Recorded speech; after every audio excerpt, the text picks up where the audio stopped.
Hello hi नमस्कार बच्चों, कैसे हैं आप सभी। स्वागत है आपका एजुकेशन ग्लोबल क्लासेस में। और आज हम स्टार्ट करने वाले हैं चैप्टर नंबर 3 का एक्सरसाइज नंबर 3.2। आइए समझते हैं इसका पहला क्वेश्चन। 3.1 एक्सरसाइज हम सॉल्व कर चुके हैं, इसका वीडियो आप प्लेलिस्ट में जाकर देख सकते हैं। तो आइए इसका हम पहला क्वेश्चन स्टार्ट करते हैं। पहला क्वेश्चन क्या है, समझते हैं इसको। निम्न रैखिक समीकरण युग्म को प्रतिस्थापन विधि से हल कीजिए।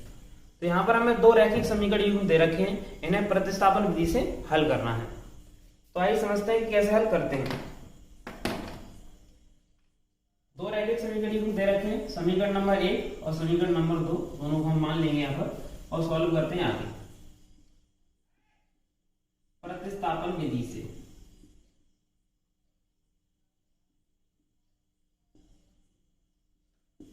हमने पहली एक्सरसाइज में सीखा था ग्राफी विधि से हल करना, लेकिन यह प्रतिस्थापन विधि क्या होती है इसके बारे में समझ लेते हैं। इसके नाम से ही समझने की कोशिश करते हैं। प्रति माने द्वारा, स्थापन करना, स्थापन यानी कि प्रतिस्थापित करना, किसी भी एक चीज को एक जगह से उठाकर दूसरी जगह स्थापित कर देना ही प्रतिस्थापन कहलाता है। तो आइए समझते हैं किस तरीके से हम यहाँ पर क्या x का वैल्यू उठाएंगे या y का वैल्यू उठाएंगे और दूसरे समीकरण में स्थापित करेंगे और यहाँ पर x और y के मान निकालेंगे। तो यहाँ पर हम क्या करते हैं कि जो दो समीकरण दे रखे हैं हमें, इनमें से कोई सा एक समीकरण जो आपको दिखने में छोटा लगे उसको ले लेंगे और वहां से x का मान y के पदों में निकाल लेंगे। यहाँ पर मैं ले लेता हूं समीकरण नंबर 2। लिखते हैं समीकरण 2 से, समीकरण 2 से। समीकरण 2 मुझे दिखाई पड़ रहा है कि x माइनस का y बराबर में 4 है। मैं यहाँ पर x का मान निकाल लेता हूं y के पदों में। तो यहाँ पर जो y दिख रहा है इसको बराबर में भेज दोगे तो हो जाएगा 4, ये y इधर माइनस का इधर जाने से हो जाएगा प्लस का। समीकरण नंबर 3। अयो x का मान निकल आया y के पदों में, इसको आप मान लोगे समीकरण नंबर 3। अब क्या करना है, समीकरण नंबर 3 का जो x का मान निकला है y के पदों में उसे आपने समीकरण नंबर 2 से निकाला है। तो 2 में न रखकर इसे समीकरण 1 में आप रख दोगे। तो लिखेंगे समीकरण 1 में x बराबर 4 प्लस y रखने पर, समीकरण 2 है आपके सामने, x प्लस y बराबर में 14, तो x प्लस y बराबर 14। तो यहां पर जहां पर x दिख रहा है उसी जगह आप 4 प्लस में y रख देंगे। तो x यहां पर दिखा के रख दो, 4 प्लस में y और ये y पहले से आपको दे रखा है बराबर में 14। y और y हो जाएगा 2y और बराबर में 14। यह 4 इधर प्लस का था, इधर जाने से हो जाएगा माइनस का। तो 2y 14 में से माइनस करोगे 4 को तो क्या बचेगा 10 और 2 से ये कैंसिल, तो y इक्वल टू आ जाएगा 5। y का वैल्यू आ गया 5। किसी भी दो चर वाले रैखिक समीकरण का हल करना x और y का मान निकालना ही होता है। तो यहां पर हम y का मान निकाल चुके हैं, अब निकालते हैं हम x का मान। जो y का वैल्यू आया है उसे समीकरण नंबर 3 में रख देंगे तो हमें मिल जाएगा x का मान। तो समीकरण नंबर 3 कहां पर है, ये क्या, समीकरण 3 में y बराबर 5 रखने पर, समीकरण 3 है हमारे पास x इक्वल टू 4 प्लस में y। तो यहां पर जहां y दिख रहा है वहीं आपको क्या रख देना है 5। तो y की जगह आप रख दोगे 5, तो आ जाएगा ये 4 प्लस में 5 होता है 9। तो x का वैल्यू आ गया 9। हमसे कहा गया था कि रैखिक समीकरण युग्म को प्रतिस्थापन विधि से हल कीजिए। हम कर चुके हैं और x और y के मान भी निकाल चुके हैं। लिखेंगे अतः रैखिक समीकरण युग्म के हल x बराबर 9 तथा y बराबर 5 होंगे। तो ये तो था क्वेश्चन नंबर 1 का फर्स्ट पार्ट जिसे हम सॉल्व कर चुके हैं। आइए इसके सेकंड पार्ट को देखते हैं। तो आइए समझते हैं क्वेश्चन नंबर 1 का सेकंड पार्ट। तो यहाँ पे देखिए कि दो समीकरण दे रखे हैं हमें, दो रैखिक समीकरण s माइनस टी बराबर में 3, s बटे में 3 प्लस t बटे में 2 इक्वल टू 6। तो दो रैखिक समीकरण हैं, हमें करना क्या है, इन्हें प्रतिस्थापन विधि से हल करना है। तो आइए समझते हैं और पढ़ते हैं प्रतिस्थापन विधि से।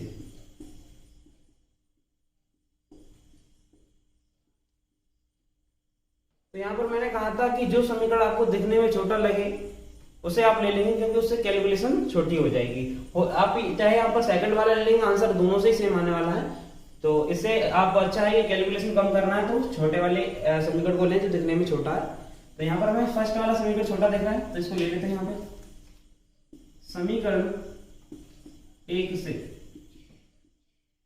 समीकरण एक है s माइनस का t इक्वल टू 3। यहाँ पे क्या करेंगे, s का मान निकाल लेंगे t के पदों में।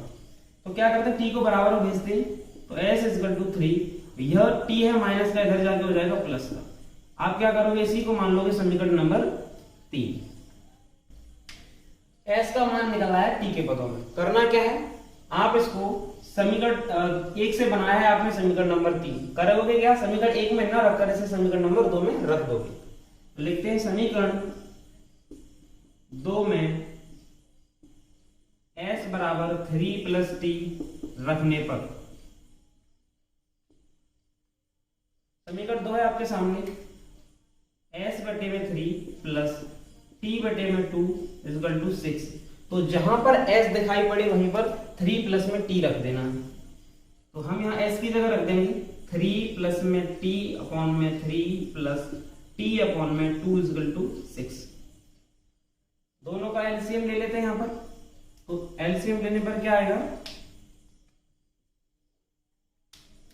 3 और 2 का एलसीएम आ जाएगा 6, और 3 से इधर 6 में डिवाइड देंगे तो 2 टाइम जाएगा, और 2 का जब मल्टीप्लाई ऊपर करेंगे 3 से तो ये हो जाएगा 6, और t से करेंगे तो t हो जाएगा 2t प्लस यहाँ पर 2 का जब डिवाइड करेंगे यहाँ 6 में तो जाएगा 3 टाइम, और 3 का मल्टीप्लाई जब t से कर देंगे तो हो जाएगा 3t इक्वल टू 6। अभी क्या करना है, जो अपॉन में 6 रखा है इसको हम बराबर में भेजते हैं, और यहाँ पर 2t और 3t हो जाएगा आपका 5t, और जब 6 इधर जाएगा तो 6 से 6 का हो जाएगा मल्टीप्लाई, और ये 6 आपका प्लस में लिखा ही है।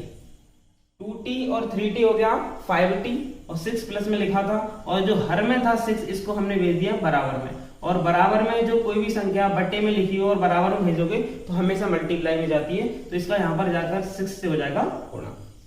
तो यहाँ पर देखते हैं आगे, यहाँ पर लिखेंगे 5t, यहाँ पर 6 और 6 का मल्टीप्लाई हो जाएगा तो आ जाएगा 36, और इधर 6 है, 6 इधर पहुंच जाएगा तो ये हो जाएगा माइनस का, क्योंकि इधर प्लस का था, इधर जाते क्या हो जाएगा माइनस। तो 5t और 36 में से जब 6 माइनस करोगे तो बचेगा 30, 5 से 30 कैंसिल हो जाएगा 6 टाइम, तो t का जो वैल्यू आएगा वो आ जाएगा 6। करना क्या है, अब हमें निकालना है s का वैल्यू, और s का वैल्यू हम निकाल सकते हैं समीकरण नंबर 3 में रखकर। चाहे आप समीकरण 3 में रख दो t का वैल्यू, चाहे 2 में रख दो, चाहे 1 में रख दो, किसी में भी रखकर आप s का वैल्यू निकाल सकते हो। लेकिन यहाँ पर आसान है, हम समीकरण नंबर 3 में रखेंगे तो जल्दी से हमें s का वैल्यू मिल जाएगा। तो रखते हैं समीकरण नंबर 3 में, समीकरण 3 में t बराबर 6 रखने पर, t बराबर में 6 रखने पर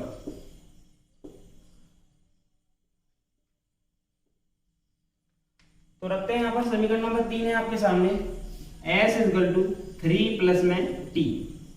तो जहां आपको दिखेगा t वहीं पर रख देना है आपको 6। तो यहाँ पर t है, t की जगह रख देंगे 6, तो s इक्वल टू आ जाएगा 9। s का वैल्यू आ गया आपके सामने 9। तो आप लिख दोगे यहां, अतः रैखिक समीकरण युग्म के हल s बराबर 9, t बराबर 6 होंगे।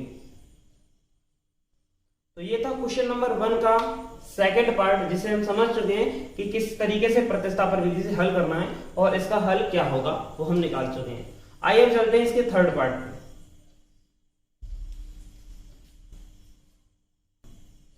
तो आइए स्टार्ट करते हैं। यहाँ पे कट लगाना भैया, स्टार्ट पहले ही कर दिया कैमरे के पीछे से, ठीक है, तो लगा देंगे, आगे चलते हैं। तो आइए स्टार्ट करते हैं क्वेश्चन नंबर फर्स्ट का थर्ड पार्ट। तो थर्ड पार्ट में हमें दो रैखिक समीकरण दे रखे हैं, 3x माइनस वाई बराबर में 3, 9x माइनस 3y बराबर में 9। इसको भी प्रतिस्थापन विधि से हल करना है, तो आइए करते हैं। तरीका हमारा वही रहेगा कि जो समीकरण छोटा दिख रहा है उसी को लेकर x का मान निकाल लो y के पदों में, और एक समीकरण से उठाकर दूसरे समीकरण में रख दो, वही कहलाता है प्रतिस्थापन विधि।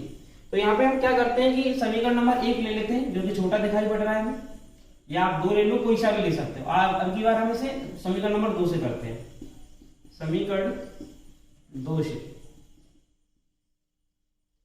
समीकरण नंबर 2 क्या है आपके सामने है, 9x माइनस का 3y इक्वल टू 9। क्या करना है यहाँ पे, x का मान निकालना है y के पदों में, तो यहाँ पर इसे बराबर में भेज दोगे। ये माइनस का 3y बराबर में जाएगा तो प्लस का 3y हो जाएगा, x बराबर में ये 9 है मल्टीप्लाई में, और जब इसे भी बराबर में भेज देंगे तो जो मल्टीप्लाई वाली चीज होती है वो हमेशा बटे में चली जाती है। तो यहाँ पर x का वैल्यू हमारे पास आ गया 9 प्लस 3y बटे में 9, जो कि y के पदों में है। इसी को आप समीकरण नंबर 3 मान लो।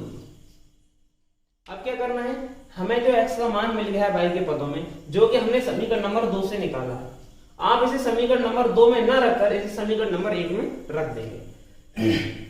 वही करते हैं, समीकरण 1 में x बराबर 9 प्लस 3y बटे में 9 रखने पर, तो समीकरण 1 क्या है आपके सामने दे रखा है, 3x माइनस y बराबर में 3। तो जहां आपको x दिखेगा वहीं आप ये वैल्यू रख दोगे। तो x मुझे यहां दिखाई पड़ रहा है, तो मैं 3 को ऐसा लिख लेता हूं और यहां पर लगा लेता हूं x की जगह ब्रैकेट, क्योंकि x की जगह में इतना मान रखना है x की जगह 9 प्लस 3y बटे में 9 ब्रैकेट 1 माइनस y बराबर में 3। आगे देखें तो यहां पर हम देख पा रहे हैं कि 3 और 9 जो कि मल्टीप्लाई में है, ये अपॉन ये हमारा अंश में दे रखा है, ये हर में है, इससे कैंसिल हो जाएगा 3 टाइम। तो बचेगा क्या हमारे पास, इधर बचेगा 9 प्लस 3y अपॉन में 3, और हमें बराबर में अपॉन में 3, और यहाँ ब्रैकेट के बाहर दे रखा था हमें माइनस का y, तो ये हो जाएगा माइनस के y इक्वल टू 3। आइए करते हैं इसका, यहाँ पर y के अपॉन में रख लोगे 1 और दोनों का ले लोगे एलसीएम, तो एलसीएम लेने पर दोनों का जो 3 और 1 का एलसीएम आएगा वो आ जाएगा 3। दोनों का एलसीएम लेने पर हमें मिल गया 3 से जब इधर डिवाइड दोगे तो 1 टाइम जाएगा, और 1 का जब ऊपर मल्टीप्लाई करोगे तो 9 प्लस 3y माइनस 1 से जब इधर डिवाइड देंगे आप तो 3 टाइम जाएगा, और 3 का ऊपर हो जाएगा मल्टीप्लाई, तो ये हो जाएगा 3y इक्वल टू 3। ठीक है, आगे समझते हैं। यहाँ पर ये 3 है अपॉन में, और अपॉन वाली चीज कभी भी यानी कि जो बटे में चीज लिखी हो, तो कोई भी अंक लिखा है तो उसे हम जब बराबर में भेजेंगे तो हमेशा उसका क्या होगा, गुणा। तो यहाँ पर लिखते हैं 9 माइनस का प्लस का 3y माइनस का 3y, और ये 3 इधर जाकर 3 से मल्टीप्लाई होकर ये भी हो जाएगा 9, और माइनस के 3 से प्लस का 3y कैंसिल, तो बचेगा 9 इक्वल टू 9। यहाँ पर क्या हुआ कि ना तो x बचा हमारे पास ना तो y, और ऐसी कंडीशन में जब आपको दो चर वाले रैखिक समीकरण हल करते टाइम प्रतिस्थापन विधि से ना x बचे आपके सामने ना y, दोनों के दोनों ही कैंसिल हो जाएं, तो ऐसी कंडीशन में रैखिक समीकरण युग्म के अनंत हल होते हैं। तो हम यहां लिख देंगे अतः रैखिक समीकरण युग्म के अनंत हल होंगे, अनंत हल होंगे। अब आपके दिमाग में ख्याल आया होगा कि अनंत हल क्या होते हैं, तो इसके बारे में हमने फर्स्ट वीडियो में जो कि एक्सरसाइज 3.1 में हम उनके बारे में बात कर चुके हैं कि रैखिक समीकरण के अनंत हल कब होते हैं, एक हल कब होता है और कोई हल कब नहीं होता, इन चीज के बारे में हम बात कर चुके हैं, तो आप फर्स्ट वीडियो जाकर देख सकते हो। तो ये तो था क्वेश्चन नंबर फर्स्ट का थर्ड पार्ट। अब चलते हैं फोर्थ पार्ट पर। तो आइए देखते हैं क्वेश्चन नंबर 1 का फोर्थ वाले पार्ट में क्या है। तो हमें दो समीकरण दे रखे हैं, 0.2x प्लस 0.3y बराबर में 1.3। दूसरा समीकरण है 0.4x प्लस 0.5y बराबर में 2.3। यहाँ पर दो चर वाले दो रैखिक समीकरण हैं और इनको भी हमें प्रतिस्थापन विधि से हल करना है। तो हम इन्हें प्रतिस्थापन विधि से हल करने के लिए वही तरीका रहेगा हमारा। तो आपको समीकरणों को देखते ही एक ख्याल आया होगा कि यहाँ पर जो भी x और y के गुणांक हैं वो सभी पॉइंट में दे रखे हैं, और जब हम x का मान y के पदों में निकालेंगे तो संख्या पॉइंटों में आएंगी, कैलकुलेशन बहुत बड़ी जाएगी, कैसे करेंगे। तो यहाँ पर हम एक काम कर लेते हैं। सबसे पहले समीकरण एक और 2 में जो भी गुणांक दे रखे हैं x और y के, इन सबको हम पहले इनका पॉइंट हटा लेते हैं। तो कैसे हटाते हैं समझो। हमें यहाँ पर दिख रहा है कि यहाँ पर पॉइंट के बाद एक अंक है, इधर भी पॉइंट के बाद एक अंक, इधर भी, प्रत्येक जगह पॉइंट के बाद एक अंक दिखाई पड़ रहा है। तो हम ऐसी कंडीशन में अगर संख्या में 10 से गुणा कर दें तो उसका पॉइंट खत्म हो जाएगा। तो देखते हैं कैसे। तो यहाँ पर लिखा हुआ है, अगर मैं ले लूं 2.3 और यहाँ पर आपको 10 से गुणा करना है इसमें, 10 से जब 3 में गुणा करोगे तो आएगा 30, और 30 का 0 लिख दे, यहाँ पर आएगा 3।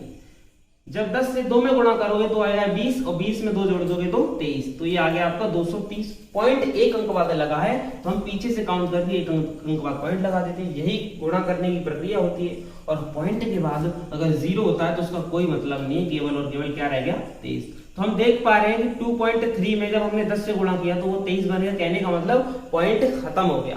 तो हम यहाँ पर समीकरण 1 और 2 में, समीकरण 1 व 2 में 10 से गुणा कर दें तो पॉइंट सभी संख्याओं का क्या हो जाएगा, खत्म हो जाएगा। लिखते हैं समीकरण 1 व 2 में 10 से गुणा।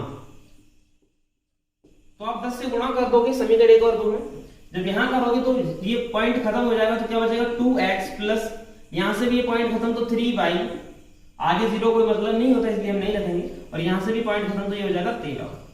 यहां पर 4x plus 5y equal to, यहां से भी पॉइंट खत्म तो ये क्या बचेगा 23।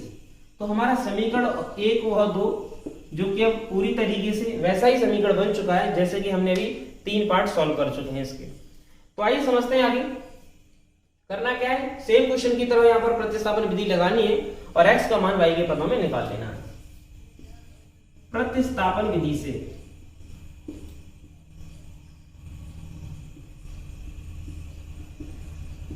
तो हमने प्रतिस्थापन विधि से लगाया, और यहां पर देखते हैं कि किसी भी जो समीकरण हमें छोटा दिख रहा हो, तो समीकरण नंबर 1 थोड़ा सा देखने में छोटा है, इसी को ले लेते हैं और इसे हम आगे करते हैं। तो समीकरण 1 से, समीकरण 1 है हमारे सामने 2x प्लस 3y बराबर में 13। यहाँ क्या करना है, x का मान y के पदों में निकालना है। तो यहाँ पर 3y को बराबर में भेज देते हैं।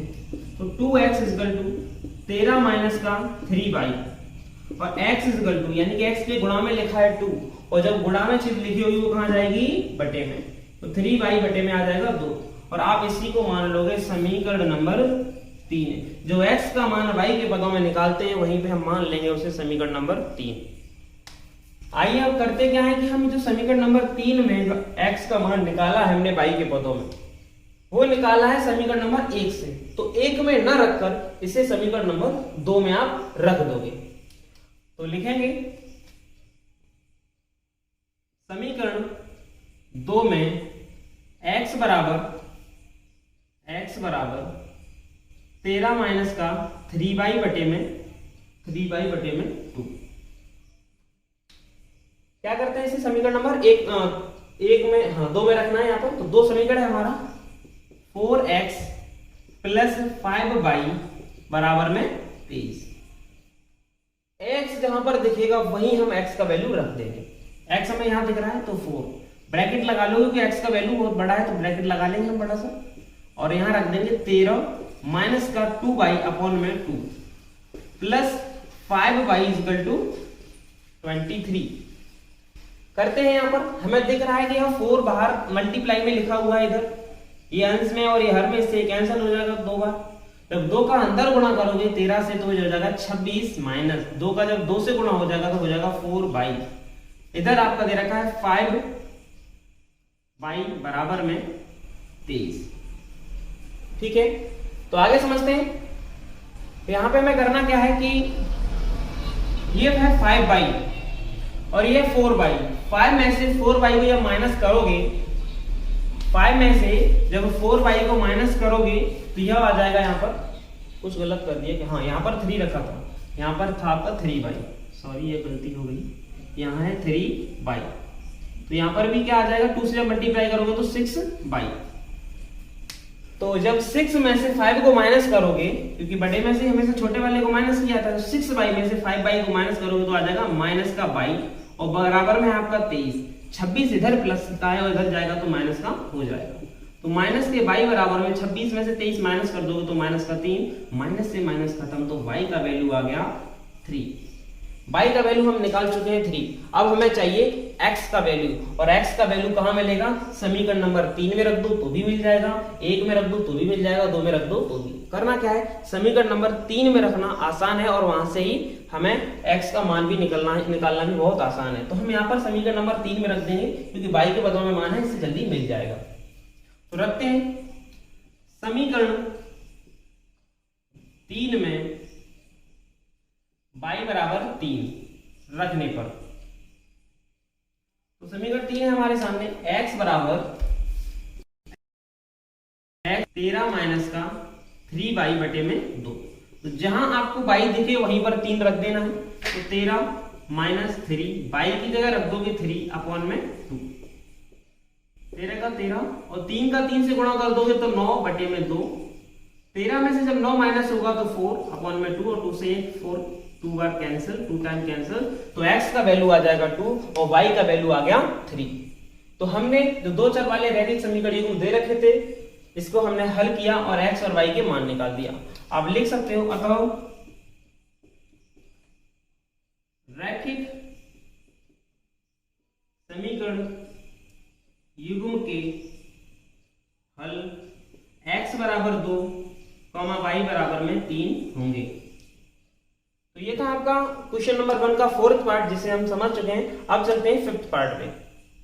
आइए देखते हैं क्वेश्चन नंबर 1 का 5th पार्ट। 5th पार्ट में क्या है, हमें दे रखे दो रैखिक समीकरण, √2x प्लस √3y बराबर में 0, √3x माइनस √2y बराबर में 0। हमें क्या करना है, प्रतिस्थापन विधि से हल करना है। तो आइए करते हैं। तो यहाँ पर हम किसी भी समीकरण को ले लें, चाहे फर्स्ट को सेकंड को, दोनों ही एक जैसे दिख रहे हैं, और किसी से x का मान y के पदों में निकाल के दूसरे में रख देंगे और हम निकालेंगे यहाँ पर x और y के मान। तो लिख लेते हैं समीकरण नंबर 2 से, चाहे कोई सा भी ले लो, आंसर दोनों से सेम आने वाला है। मैंने लिखा समीकरण नंबर 2 से। समीकरण नंबर 2 है आपके सामने, √3x माइनस का √2y बराबर में 0। करना क्या है, इसको बराबर में भेजोगे तो ये हो जाएगा √3x बराबर, ये इधर माइनस का था, इधर जाते ही हो जाएगा आपका प्लस।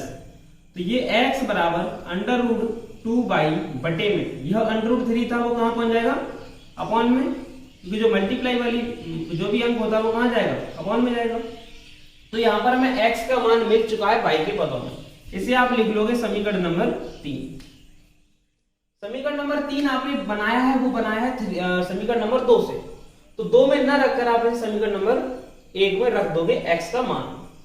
लिखते हैं समीकरण 1 में x बराबर √2y बटे में √3 रखने पर, तो इसे हम रखते हैं समीकरण नंबर 1 में। समीकरण नंबर 1 है आपके सामने, √2x प्लस √3y बराबर में 0। तो जहां पर आपको x दिखाई पड़े वहां पर ये रख देना है। तो √2x की जगह रखना है आपको 2√y बटे में √3 प्लस √3y बराबर में 0। आगे समझते हैं।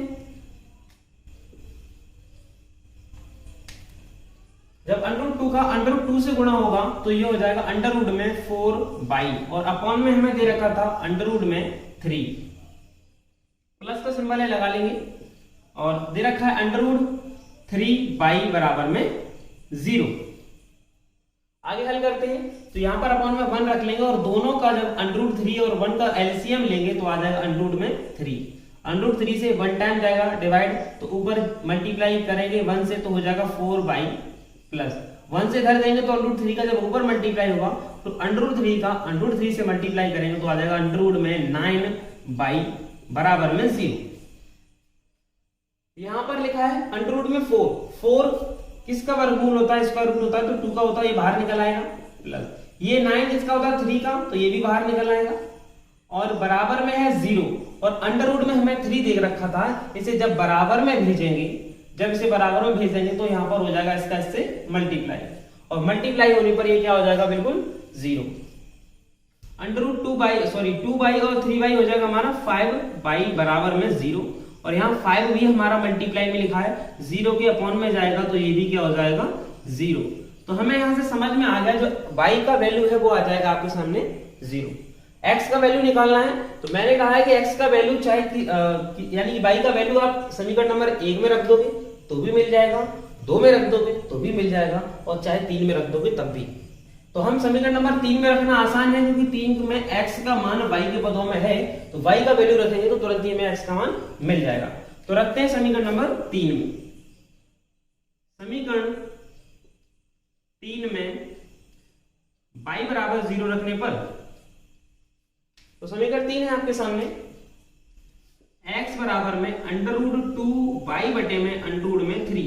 तो यहां क्या होगा, जब आप रखोगे y का वैल्यू 0 तो ये भी क्या हो जाएगा 0, 0 से मल्टीप्लाई होगा अंडर रूट 2 का 0 अपॉन में अंडर रूट 3, और ये भी क्या हो जाएगा, जब अंडर रूट 3 से डिवाइड दोगे तो ये भी हो जाएगा 0। तो x का भी वैल्यू 0 और y का भी वैल्यू 0। आप लिख सकते हो, अतः रैखिक समीकरण युग्म के हल x बराबर 0 और y बराबर 0 हैं। तो ये था आपका क्वेश्चन नंबर 1 का 5th पार्ट, जिसे हम भली भांति सीख चुके हैं कि किस तरीके से प्रतिस्थापन विधि से x और y के मान निकालने हैं। तो आइए चलते हैं 6th पार्ट पे, क्वेश्चन नंबर 1 का 6th पार्ट। तो 6th पार्ट में हमें दे रखे हैं दो समीकरण, 3x अपॉन में 2 माइनस 5 बाई बटे में 3 बराबर माइनस के 2। दूसरा समीकरण है x बटे में 3 प्लस y बटे में 2 बराबर 13 बटे में 6। तो इसे भी प्रतिस्थापन विधि से हल करते हैं। तो आइए देखते हैं।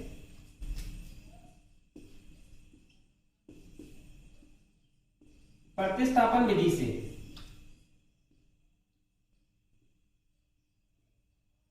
तो इसमें से कोई सा भी एक समीकरण आप ले लें जो आपको छोटा दिखता हो, और उसे x का मान y के पदों में निकालकर दूसरे समीकरण में रख देते हैं। तो यहां पर हम समीकरण नंबर 2 ले लेते हैं जो कि छोटा दिखना है। ले लेंगे समीकरण नंबर 2 से। समीकरण नंबर 2 है आपके सामने, x बटे में 3 प्लस y बटे में 2 बराबर में 13 बटे में 6। तो यहां पर हम करते हैं कि हमें दे रखा है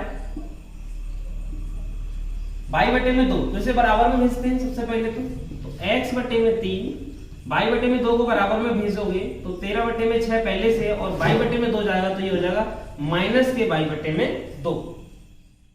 आइए आगे सॉल्व करते हैं। तो x बटे में 3 दोनों का एलसीएम ले लेंगे तो आ जाएगा 6, और 6 से इधर डिवाइड देंगे तो जाएगा 1 टाइम, तो ये रहेगा 13 माइनस, और 2 से जब इधर भाग देंगे तो जाएगा 3 टाइम, यानी 3 बार गुणा कर देंगे ऊपर तो हो जाएगा 3 बाई, और ये 3 है वो दे रखा है हमें अपॉन में, यानी कि जो भाग में चीजें होती है उसे बराबर में भेज देंगे तो जाएंगे गुणा में। तो x बराबर आ जाएगा आपके सामने 3, और यह ब्रैकेट में दे रखा है 3 और 13 माइनस का 13 माइनस का 3 बाई बटे में 6। तो यह 3 है गुणा में है और अंश में है, और यहाँ पर बटे में हमें हर में दे रखा है 6, तो इससे कैंसिल हो जाएगा 2 टाइम। तो हमारे पास बचेगा वो बचेगा x का वैल्यू 13 माइनस का 3 बाई बटे में 2। इसी को मान लेंगे समीकरण नंबर 3। इसे हमने मान लिया समीकरण नंबर 3, जो कि x का मान y के पदों में हम निकाल चुके हैं। और जहां पर x का मान y के पदों में निकाला है हमने, वो समीकरण नंबर 2 से निकाला है। तो इसे समीकरण नंबर 2 में न रखकर इसे समीकरण नंबर 1 में रख देंगे। तो आइए आगे समझते हैं और करते हैं। लिखेंगे समीकरण 2 में x बराबर 13 माइनस का 3 बाई बटे में 2 रखने पर, तो हम इस x की वैल्यू को जो y के पदों में है उसे समीकरण नंबर 1 में रखने वाले हैं। समीकरण नंबर 1 है हमारे सामने 3x बटे में 2 माइनस 5 बाई बटे में 3 बराबर में माइनस के 2। जहां हमें x दिखाई पड़े वहीं पर आप ये मान रख दोगे। तो x हमें दिखाई पड़ रहा है यहाँ पर, तो x के गुणांक, x का गुणांक देखें तो x के गुणा में लिखा है 3/2, तो x के गुणा में 3/2 लिखा है, इसे हम अलग रख देते और यहां लगा लेते ब्रैकेट। अब x का वैल्यू रख देते, तो x का वैल्यू है 13 माइनस का 3/2 और माइनस का चिन्ह 5/3 बराबर में माइनस के 2। तो जो हमें x का वैल्यू दे रखा था वो हमने x की जगह रख दिया है। आगे हम सॉल्व करते हैं और समझते हैं। तो यहां पर आप देखोगे 3 का मल्टीप्लाई जब 13 से होगा तो 13 कितना आ जाएगा 39। 3 का गुणा जब 3 से होगा तो 9 22 और 2 का 2 से करोगे तो हो जाएगा बटे में 4 बराबर में माइनस 5/3 बराबर में माइनस के 2। दोनों का लेते हैं एलसीएम और आगे करते हैं इसको। तो 4 और 3 का एलसीएम लोगे तो आ जाएगा 12। 4 से जब 12 में डिवाइड दोगे तो वो जाएगा 3 टाइम, और 3 का जब ऊपर मल्टीप्लाई करोगे 39 से, तो 3 का जब मल्टीप्लाई करोगे 39 से तो क्या आ जाएगा, यहाँ पर गुणा करोगे 3 से 9 में तो हो जाएगा 27 का 7 हासिल 2 और 3 का जहां करोगे 9 और 9 और 2 11, 117 माइनस 3 का पूरे ब्रैकेट में मल्टीप्लाई हुआ क्योंकि ये हमारा पूरा का पूरा एक ब्रैकेट है। तो यहाँ पर हम गुणा करेंगे तो यहाँ 9 से होगा जब 3 का मल्टीप्लाई तो हो जाएगा 27/22 और यह माइनस का चिन्ह पहले से लगा हुआ है। 3 का भाग देंगे जब 12 में तो भाग जाएगा आपका 4 बार, और 4 का जब ऊपर गुणा करोगे 5 से तो हो जाएगा 20/22 बराबर में माइनस का 2। तो आगे समझते हैं और करते हैं इसको। तो यहां पर हमने देखा कि यह है 27/22 और यह है 20/22। 27 और 20 हो जाता है 47, दोनों ही माइनस का था तो माइनस का चिन्ह आ जाएगा इसके आगे। और आगे लिखा है आपका 117। जो हर में दे रखा था 12, इसको हम भेज देंगे बराबर में, और बराबर में जाकर यह माइनस के 2 से हो जाएगा इसका गुणा, क्योंकि हर में जो संख्या दे रखी है उसे जब बराबर में भेजोगे तो उसका मल्टीप्लाई हो जाएगा जाके। तो यहां पर हो जाएगा माइनस के 47/22 बराबर, इन दोनों का गुणा होने पर हो जाएगा यह 24। 117 को भी हम इधर ही ले जाते हैं तो यह इधर था प्लस का, इधर जाने पर हो जाएगा यह माइनस का 117। तो माइनस के 47/22 बराबर में जब इन दोनों को आप जोड़ोगे 24 और माइनस के 117 दोनों ही माइनस के हैं तो जोड़ने पर मिलेगा 141, और 47 तिया होते हैं 141, तो 47 से 141 कट जाएगा, माइनस से माइनस खत्म, तो 22 बराबर जो आ जाएगा वह आ जाएगा आपका 3, क्योंकि 47 तिया 141, तो 47 से 3 बार कट जाएगा 141, तो 22 बराबर में आ जाएगा 3। 22 का वैल्यू हम निकाल चुके हैं 3। तो अब हमें चाहिए x का वैल्यू, और x का वैल्यू निकालने के लिए मैंने बताया है चाहे समीकरण 1 में रखो, 2 में रखो, 3 में रखो, कहीं से भी निकल आया, लेकिन ज्यादातर हम 3 में रखेंगे जहां से हमें आसानी रहती है निकालने में। तो समझते हैं और आगे करते हैं। समीकरण 3 में y बराबर 3 रखने पर, समीकरण 3 है आपके सामने, x बराबर 13 माइनस का 3y बटे में 2। तो आप लोग क्या करोगे, जहां पर y दिखेगा वहीं पर आप 3 रख दोगे। तो y की जगह आपने रख दिया 3, अपॉन में आ गया 2। तो जब मल्टीप्लाई करोगे यहां तो ये आ जाएगा आपका 9 अपॉन में 2। तो यहां पर 13 में से जब 9 जाएगा तो 4 अपॉन में 2 और 2 से ये कैंसिल, तो x बराबर आ जाएगा 2। यहां पर हमने देखा कि x का वैल्यू 2 आ रहा है और y का वैल्यू 3, जो कि इस रैखिक समीकरण युग्म का हल है। तो लिख देते हैं, अतः रैखिक समीकरण युग्म का हल x बराबर 2, y बराबर में 3 होगा। तो यहां पर हमने क्वेश्चन नंबर 1 का 6 पार्ट सॉल्व कर चुके हैं, जहां पर हमें x और y का मान निकालना था प्रतिस्थापन विधि से। तो हमने यह निकालने के बाद हमें पता चल गया है कि किस तरीके से हम प्रतिस्थापन विधि से हल करते हैं। तो आगे हम समझते हैं क्वेश्चन नंबर 2, ये होता है कंप्लीट। आइए समझते हैं क्वेश्चन नंबर 2। क्वेश्चन नंबर 2 में क्या है, 2x प्लस 3y बराबर 11 और 2x माइनस 3y बराबर में माइनस के 24 को हल कीजिए। तो हमें दो चर वाले दो रैखिक समीकरण दे रखे हैं, इनको हल करना है, सेम काम के हल करना है। हल करने के बाद x और y के मान निकालने हैं, और इससे m का वह मान ज्ञात कीजिए जिसके लिए y बराबर में mx प्लस 3 बराबर में mx प्लस 3 हो। तो यहाँ पर हमें क्या करना है कि यहाँ पर y m का वो मान ज्ञात करना है जहां पर यह समीकरण दे रखा है। तो हमें करना क्या है कि सबसे पहले हमें दो चर वाले रैखिक समीकरण को हल करके एक्स और वाई का मान निकालना है और यहाँ पर रखकर एम का भी मान निकाल देंगे। तो आइए समझते हैं और करते हैं। तो हमें पहला समीकरण दे रखा है 2x + 3y बराबर में 11 और दूसरा समीकरण है 2x - के 4y बराबर में -24। समीकरण नंबर 1 और समीकरण नंबर 2। हमें दो विधि सीख चुके हैं हम यहाँ पर, एक तो प्रतिस्थापन विधि और दूसरा ग्राफी विधि। ग्राफी विधि से हमें हल करना नहीं है, यहाँ पर प्रतिस्थापन विधि से ही करते हैं। इस एक्सरसाइज में सभी क्वेश्चनों को प्रतिस्थापन विधि से ही हल करना है, तो इसको भी करते हैं प्रतिस्थापन विधि से। प्रतिस्थापन विधि से, तो प्रतिस्थापन विधि से कोई सा भी एक समीकरण ले लें आप, चाहे फर्स्ट या सेकंड, और आगे सॉल्व करें। तो मैं ले लेता हूं समीकरण नंबर 1। समीकरण 1 से, समीकरण 1 है आपके सामने 2x + 3y बराबर में 11। यहां क्या करोगे, x का मान निकाल लो y के पदों में। तो लिखेंगे आप 2x बराबर 11 है और यह 3y है, इसको बराबर में भेजोगे तो माइनस का हो जाएगा 3y, और x के गुणा में दे रखा है 2, तो यह कब बन जाएगा बटे में। तो x बराबर में 11 माइनस का 3y बटे में आ जाएगा 2। तो x का मान y के पदों में आ चुका है, इसको हम लिख लेंगे समीकरण नंबर 3। अब क्या करना है कि जो हमने x का मान y के पदों में निकाला है, इसे समीकरण नंबर 2 में रख देंगे, क्योंकि हमने 1 से निकाला है तो 1 में नहीं रख सकते, इसे समीकरण नंबर 2 में रख देंगे। तो आइए रखते हैं और समझते हैं। समीकरण 2 में x बराबर 11 माइनस 3y बटे में 2 रखने पर, तो यहां पर आप रख देंगे और सॉल्व करते हैं इसको। समीकरण नंबर 2 है हमारे सामने 2x - के 4y बराबर में -24। तो जहां पर x दिखाई पड़े वहीं पर आप रख दोगे। तो हमें x दिखाई पड़ रहा है, ये तो x की जगह रख देंगे 11 माइनस का 3y बटे में 2 -4y बराबर में -24। तो यहाँ पर ये वाला 2 और ये 2 दोनों ही कट जाएंगे, क्योंकि यह अंश में लिखा, यह हर में, दोनों ही गुणा में, तो कैंसिल हो जाएंगे यहाँ पर। तो क्या बचेगा 11 माइनस का 3y माइनस का 4y बराबर में -24। तो माइनस के 4 और माइनस के 3 दोनों ही y और y हैं, तो क्या हो जाएगा -7y -24, और 11 हमारा इधर प्लस का लिखा, तो इधर जाके क्या हो जाएगा बराबर में जाकर माइनस का।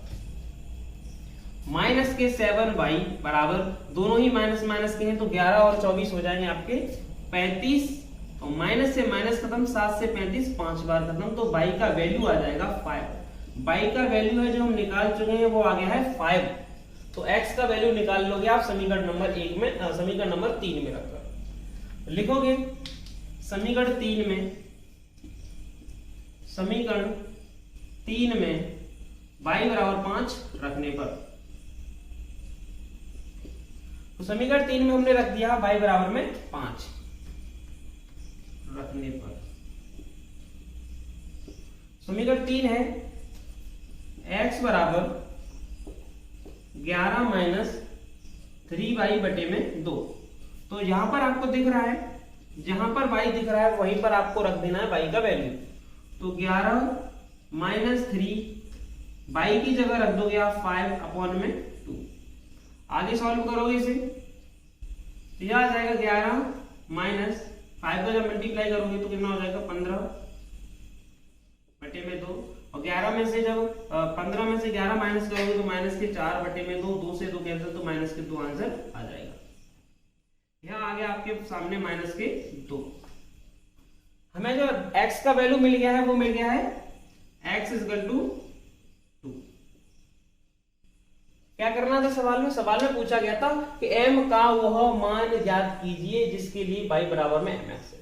तो हम यहाँ पर करते हैं, इसको इधर कर लेते हैं, इधर जगह नहीं है, लिखेंगे y बराबर mx + 3 में x, y का मान रखने पर। तो यहां पर इसका मान रख देंगे, समझते हैं आगे। बाई का मान क्या है, बाई का मान हमने निकाल लिया था 5, बाई का मान हमने जो निकाला था 5, तो यहाँ 5 रख देंगे बाई की जगह। m का मान निकालना है और x का मान हम निकाल चुके हैं, x का मान हम निकाल चुके हैं -2, तो यहाँ पर रख देंगे -2 प्लस 3। तो सबसे पहले हम जानते हैं कि बोर्डमास रूल कहता है कि मल्टीप्लाई करेंगे, तो यहाँ पर हम मल्टीप्लाई कर लेते हैं इससे, तो ये हो जाएगा -2m प्लस 3। तो m को इधर उठा ले आते हैं और 5 को उधर ले चलते हैं। तो m जब इधर लेके आओगे आप तो -2m था, इधर आते ही हो जाएगा आपका +2m, और बराबर में हमारे पास 3 था और 5 जब जाएगा इधर तो ये हो जाएगा माइनस। यहाँ पर हम क्या करते हैं कि 2m बराबर, जब 5 में से 3 को माइनस करोगे तो -2, 5 में से जब 3 को माइनस करोगे तो -2, और यहाँ पर 2 से 2 कैंसिल, तो m बराबर बच जाएगा -1। तो m का वैल्यू जो हमें चाहिए था वो आ गया है -1। तो ये था क्वेश्चन नंबर 2, जिसे हमने दो चर वाले रैखिक समीकरण को हल करके x और y के मानों को निकाला, और मान निकालने के बाद हमें पूछा गया था कि m का मान ज्ञात कीजिए, तो हमने m का भी मान ज्ञात कर चुके हैं। तो ये हो जाता है हल यहाँ पर समाप्त, और इसका नेक्स्ट क्वेश्चन जो कि क्वेश्चन नंबर 3 है वो हम नेक्स्ट वीडियो में लेके आएंगे, क्योंकि वीडियो बहुत लंबा हो चुका है। आपको यह क्वेश्चन नंबर 1 और 2 अच्छी तरीके से समझ में आ गया होगा। आशा करते हैं कि बेटर तरीके से समझ में आया होगा आपको। अगर समझ में अच्छी तरीके से आया है तो वीडियो को लाइक करें और अपने दोस्तों को शेयर करें, चैनल को सब्सक्राइब करें।